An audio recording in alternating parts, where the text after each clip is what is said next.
السلام علیکم ورحمۃ اللہ وبرکاتہ۔ اس وقت میں اپنے استاد محترم حضرت مولانا مفتی تنویر احمد صاحب دامت برکاتہ العالیہ کے ساتھ جبل رحمت پر آیا ہوا ہوں، اور یہ پورا منظر ہے جبل رحمت کا، اور اس سلسلے میں کچھ ضروری باتیں ہیں جو مجھے لگتا ہے کہ آپ تمام حضرات کو، جو لوگ عمرہ کرنے آتے ہیں، کبھی آئیں گے، تو یہ ضروری باتیں ہیں جو اس بارے میں آج آپ کو بتائی جائیں گی، جو آپ کو سمجھنا بھی چاہیے۔ یہ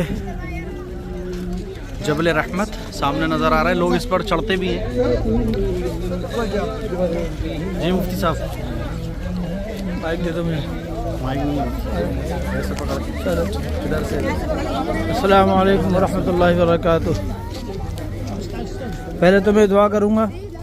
کہ اللہ تعالی ہمارے تمام بھائیوں کو، تمام مسلمانوں کو اللہ تعالیٰ ان مقامات مقدسہ کی زیارت اللہ تعالیٰ نصیب فرمائے،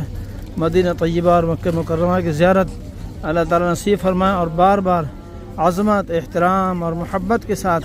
یہاں پر حاضری اللہ تعالیٰ نصیب فرمائے۔ یہاں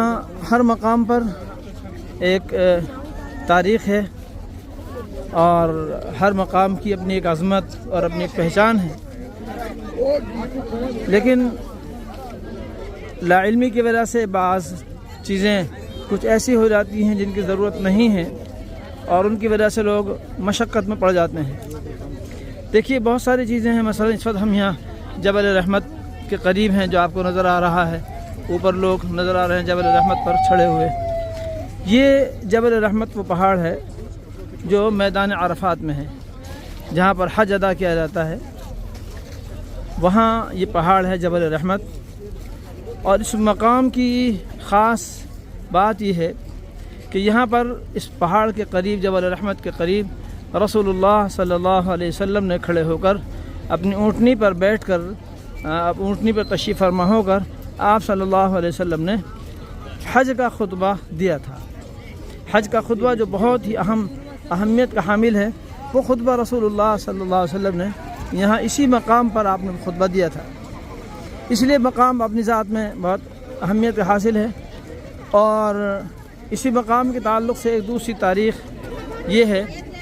کہ یہیں ہمارے جد امجد اور سب سے پہلے انسان سیدنا آدم علیہ السلام اور ہماری سب کی ماں حضرت حوا علیہ السلام، ان کی ملاقات یہیں ہوئی تھی، یہیں ان کو ایک دوسرے کی پہچان ہوئی تھی، ایک عرصے کے بعد یہاں کا ملاقات ہوئی تھی۔ تو یہ اپنے اعتبار سے ایک خاص تاریخی مقامات ہیں، ان کی ایک اہمیت ہے، لیکن یہ بات جاننا بہت ضروری ہے کہ یہ صرف تاریخی مقامات ہیں، یہاں آنا، یہاں ان کو دیکھنا اپنی تاریخ کو باقی رکھنے کا ایک حصہ ہے۔ اس لیے جو حضرات حج میں، عمرے میں یہاں تشریف لائیں تو ان تاریخی مقامات کو دیکھیں، تاکہ ہمیں اور ہماری نسلوں کو ہماری تاریخ یاد رہے۔ البتہ یہ سمجھنا کہ ان پہاڑوں پر چڑھنا کوئی عبادت کی چیز ہے، چاہے وہ حج کا دن ہو یا حج کے علاوہ دوسرے دن ہو، تو ان پہاڑوں پر چڑھنا اپنے آپ میں کوئی عبادت نہیں ہے۔ بہت سے لوگ جاتے ہیں، چڑھتے ہیں، شوق ان کو ہوتا ہے، بہرحال یہ شوق کی چیزیں ہیں، لیکن یہ کوئی عبادت کا حصہ نہیں ہے۔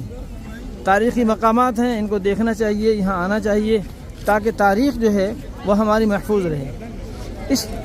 اسی طرح جبل رحمت اور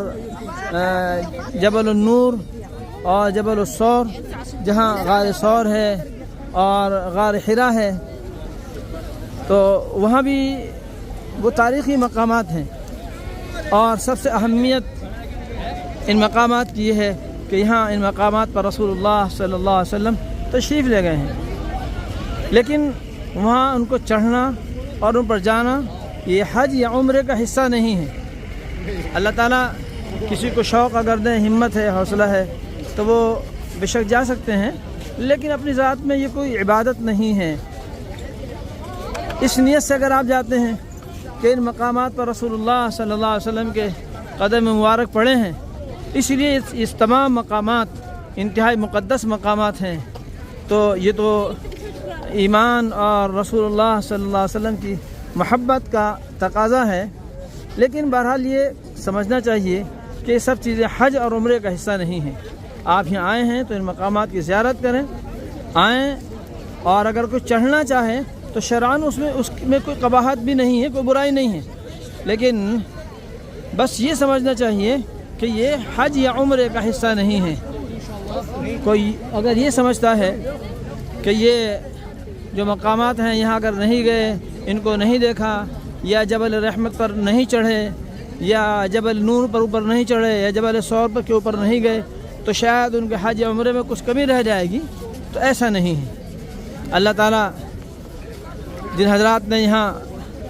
حاضری دی ہے، اللہ تعالیٰ ان کے حج اور عمرے کو اللہ تعالیٰ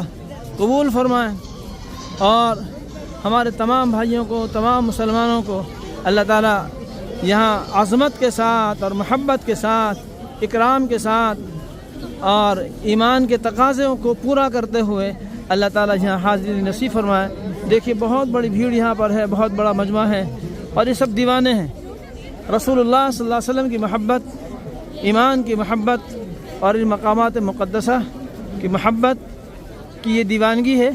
اور یہ دیوانگی بھی اللہ کے یہاں قابل قبول ہے۔ آپ دیکھ سکتے ہیں کہ پہاڑ کافی اونچا پہاڑ ہے، جبل